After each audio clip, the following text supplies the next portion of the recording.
Hello everyone and welcome to my YouTube channel. Today we are going to discuss about how to enable or turn on restricted mode on YouTube on your iPhone iOS 26. For example, if you want to use the restricted mode on your iPhone and you do not know how you can simply turn it on.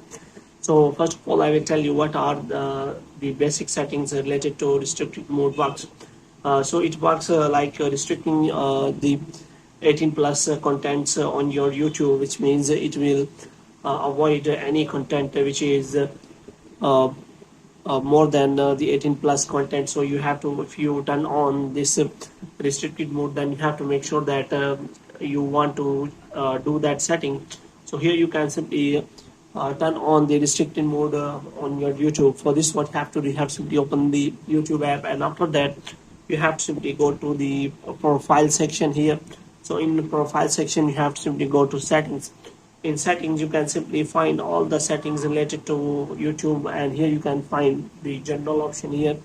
So here you can simply find the restricted mode on your iPhone.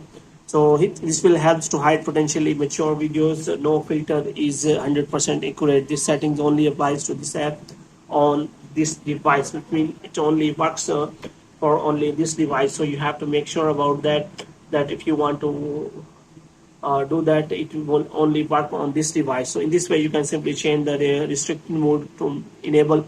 So in this way you can simply turn on the restricted mode without any problem. So hope you have liked this video and get more videos like these. You can subscribe our channel.